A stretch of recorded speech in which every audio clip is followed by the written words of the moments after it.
Асанқайғы бабамыздың bir сөзі. Балам, осы тұрған жерінің өзі жерұйық. Жерұйық деген сөз еліміздің байлығы Алла Тағаланың берген.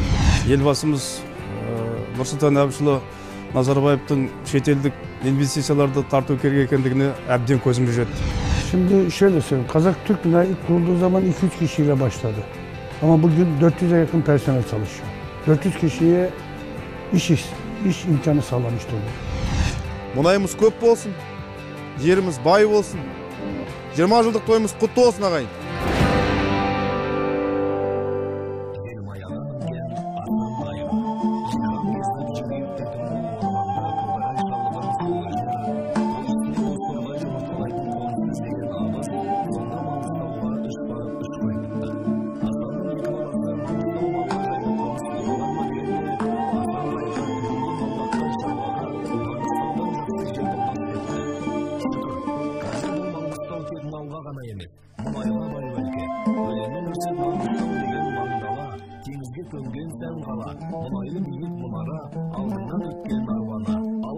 Кешегі келмеске кеткен кеңес кезеңін тілге тиек етпесек таңдалмайды. Сонда Қызыл империяның кесірі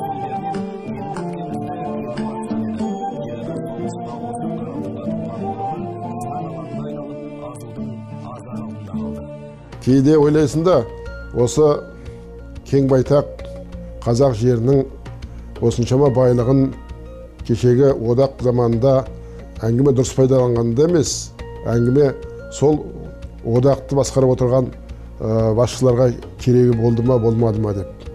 Болмаған сияқты. Оның себебі біздің Қазақстан жерінде, мынау мысалға бүгінгі Қазақ-Түрік мұнайдың мұнай өндіріп атқан жерінде сізге өтірік маған үшін сынақ полигоны болған.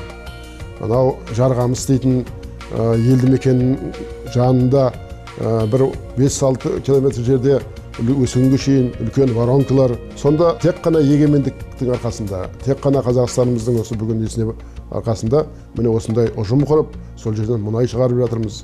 Өзіміздің кәдемізге жаратып жатырмыз. Сынақ полигондарының әңгімелері көп айтылды дей тұрғанмен де, мынау Асанқайғы бабамыздың бір сөзі. Балам, осы тұрған жеріңнің өзі жерұйық. Жерұйық деген сөз еліміздің байлығы Алла Тағаланың бергені деп.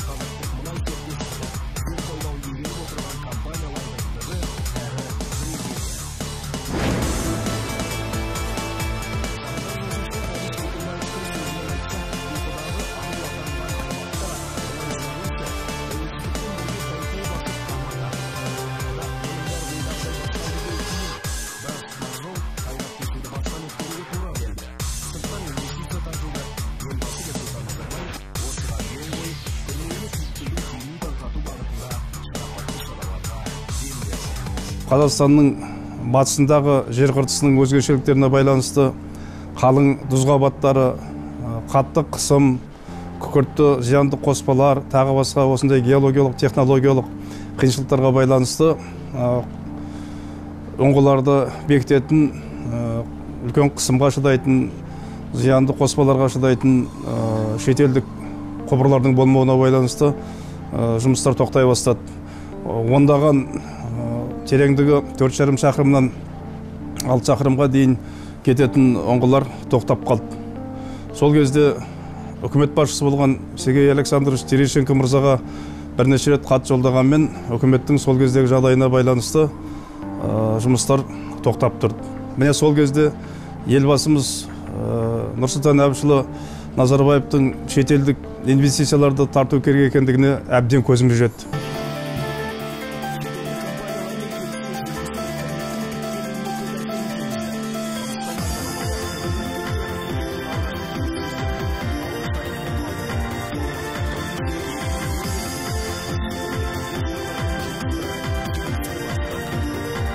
İlk geldiğim zaman da petrol üretimimiz, gaz üretimimiz bugüne göre daha azdı. ekip olarak yaptığımız çalışmalarla hem petrol hem gaz üretimimizi arttırdık.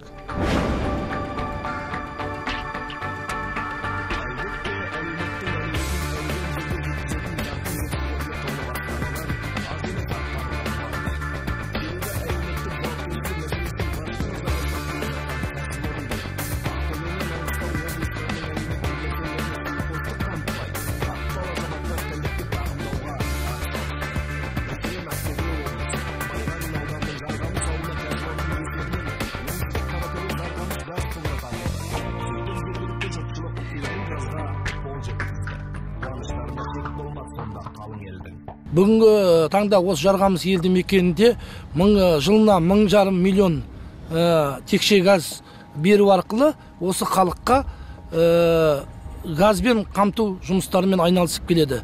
Компанияның жұмысына алдағы уақыттарда үлкен жетістіктер тілейміз, және де бұл осы аудан территориясындағы аудан халқына бұдан да ары қарай өзінің осындай әлеуметтік саладағы көмектерін жалғастыра береді деген ойдамыз.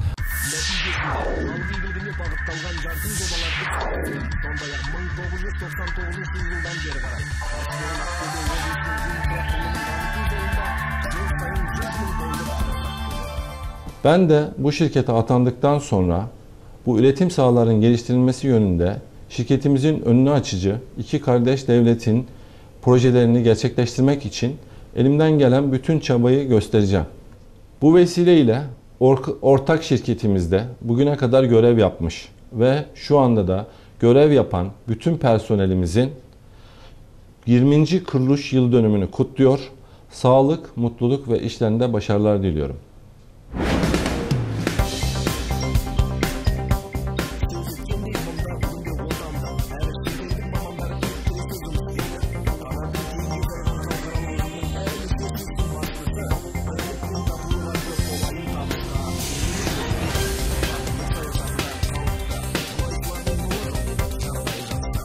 Жағдай жаман емес. Жыл сайын осы бізде жұмысшыларымыз 450 адамға мекемеден 300 мың доллардай ақша аударылады медициналық сақтандыруға.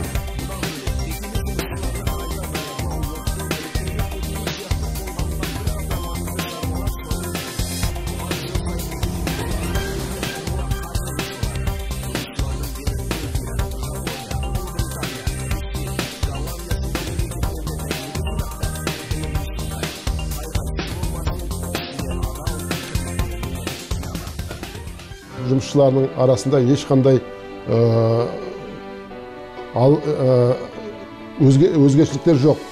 Егер де кейбір мекемелерде шет елден келген жұмысшылар мен қазақ кадрларының жалақылары екеуінің деңгейі жер мен көктей болса, біздің қазақ түркмөй мекемесінде бірдей жалақы алады, бірдей әлеуметтік жағдайлары қарастырылған, бірдей жұмыс деңгейі де, жұмыс режимі де бәрі бірдей келіп тұр. Сондықтан ешқашанда да реніш болып көрген жоқ, және болмайды да. Сондықтан бүгінгі мерекенің алдында мен өз ұжымның барлық деңгейіндегі жұмысшылармен кездесу өткізіп, бәрін құттықтап келіп отырмын. Бүгін осы мерейтойға келген қонақтарға қош келдіңіздер деп айтамын.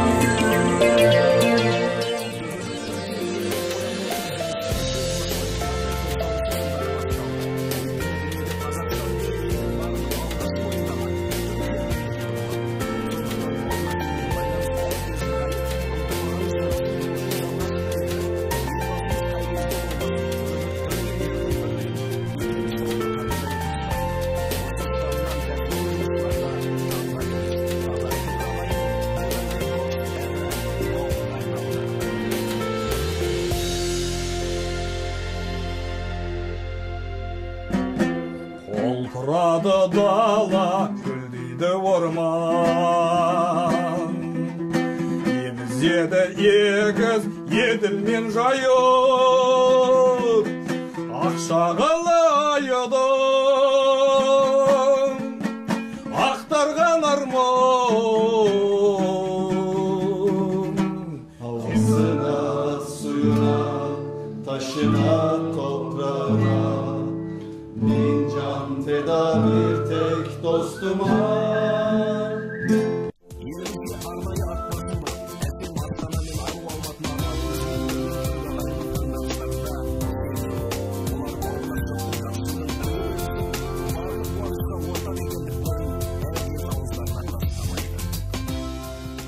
İlk Kazakistan Cumhuriyeti kurulduğu zaman 92 yılında geldim. Yani Kazak Türk Mınayı kurulmadan önce ben bir Türkiye'den bir gezi düzenlemiştik.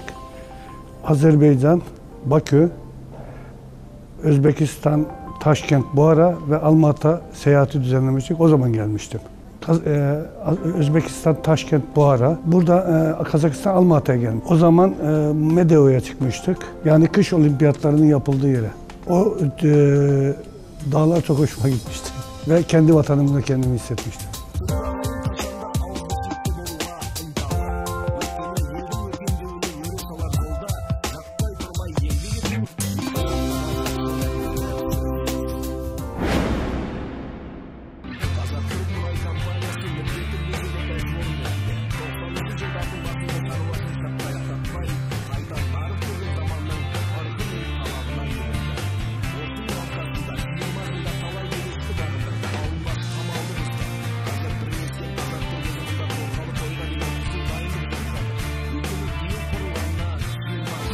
жылдың соңында Қазақ-Түрік мұнай жауапкершілігі шектеулі серіктестігі жұмысшыларының арасында бірінші рет тараптардың әлеуметтік, әкімшілік, қаржылық жауапкершіліктерін қарастыратын ұжымдық келісім шартқа қол қойылды.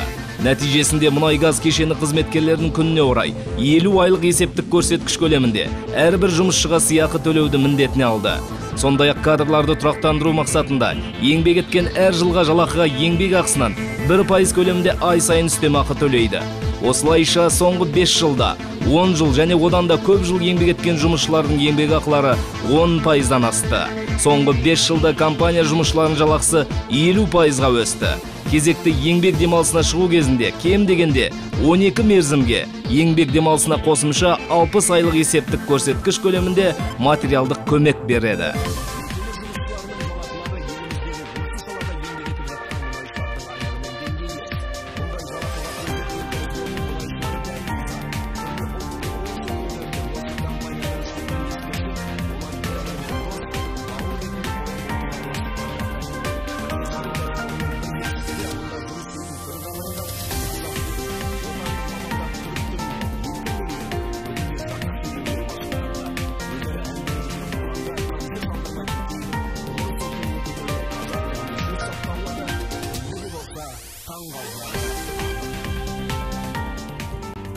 Қазақ ағайындарымыздан түрк ағайындарымыз мұнда көп жұмыс істеп, бұл фирманы ясады. Біз onların бізге тапсырған жұмыстарını, onların тапсырған орындан тағы да жоғарылара көтереміз. Мұнайымыз, газымыз, жұмыстарымыз бәрі жақсы болсын. İnşallah buyursa тағы да bir 20 yıl bunda yaşayımız. Құдайға шүкір, бала шағаның несібесімен жұмыс істеп жүрмін. Ата-бабамыздан қалған байлықты басқа ұлттар бірге дос болып, егеріп, Қазақ-Түрік мұнай мекемесінде жүргеніме қуаныштымын. Осы мекеменде 6 жылдан бері жұмыс істеп келе жатырмын. Тұрмыстық жағдайымыз жақсы. Еліміз бай болсын. 20 жылдық тойымыз құтты болсын, ағайын.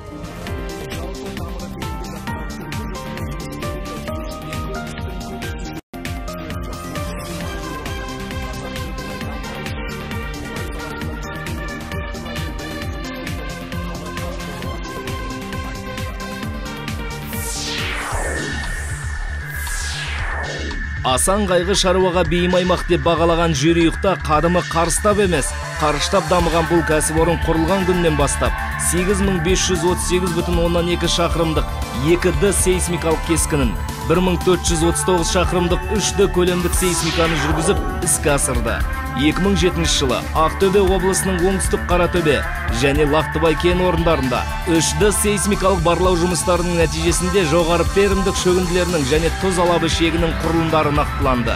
Лақтыбай кен орны бойынша сейсмикалық зерттеу жұмыстарының құны 205 миллион теңгені, оңтүстік Қаратөбе кен орны бойынша 111 миллион теңгені құрады. 1993 жылдан бастап Қазақ-Түрік мұнай мекемесі лицензиялық блоктарында 222.221 құлма метр бұрғылады. Тек 1994 жылы Қазақ-Түрік мұнай жауапкершілігі шектеулі серіктестігі 64,16 мың шақырым ұңғыманы орындады. Сол кезеңде барлық шетелдік компаниялардың жалпы ұңғыма көлемі 20 мың метрден кем болды. Орташа тереңдігі 3476,2 метр жеті пайдалану ұңғысының және 116 барлау ұңғысының құрылысы аяқталды. Осы тізімдегі 49 барлау және 7 пайдалану ұңғысының құрылысы бойынша жұмыстарды кәсіпорынның өзі орындады. Әлбетте, мұның бәрі өндірістің өзіндік әлеуетінің әлділігін айғақтайды. Қазақ-Түрік мұнайдың қызметкерлеріне, Қазақ-Түрік мұнайға қатысы бар, Қазақ-Түрік мұнайда жұмыс жасаған түрік бауырларыма, жалпы біздің Қазақстанның мұнайшыларына үлкен абыройлы қызмет тілеймін. Жұмысымыз нәтижелі болсын, еліміз аман, елбасымыз аман, халқымыз тыныш болсын, жетістіктерге жете берейік. Мұнайымыз қай уақытта да өзінің экономикадағы өзінің орнынан табыла білге деп тілеймін.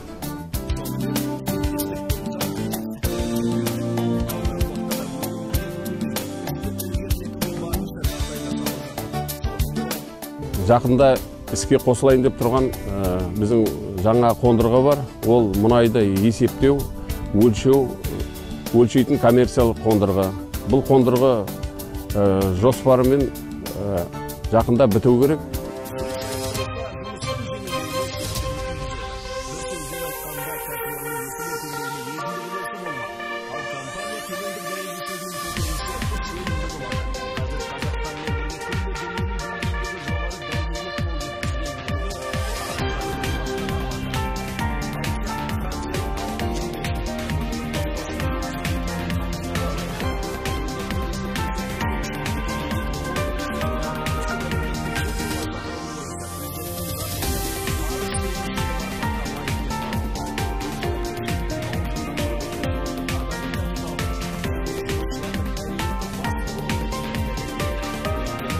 Қазақ-Түрік мұнай қызметкерлерінің әлеуметтік пакеті 2012 жылы 122 миллион 402 мың 720 теңгені құрады. Яғни бір қызметкерге 344 мың теңгеден тиді.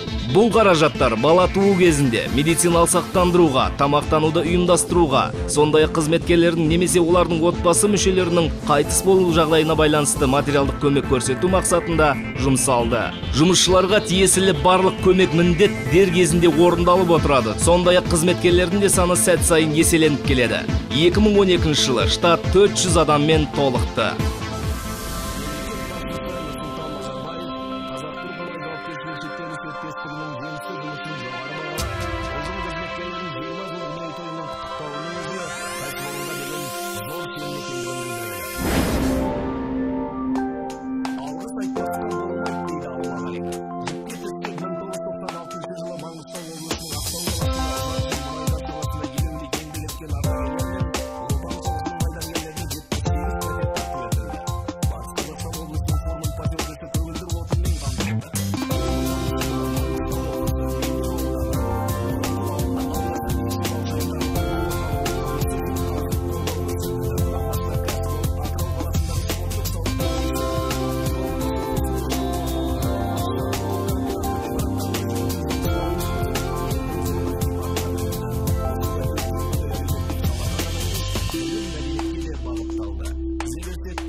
Бұл жігіттерді осы мына жердегі байлықты өздері игеріп, соны осы тұрғын халыққа, бүкіл Ақтөбе облысының халқына беріп жатыр.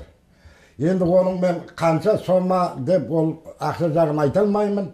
Ең менің көріп отқан нем осы мына бүкіл Жарқамыс халқы 5 жылдан бері тегін газбенен жылытылып отыр.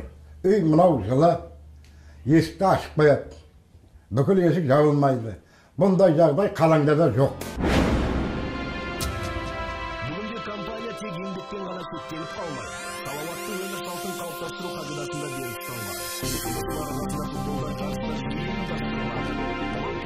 басшысының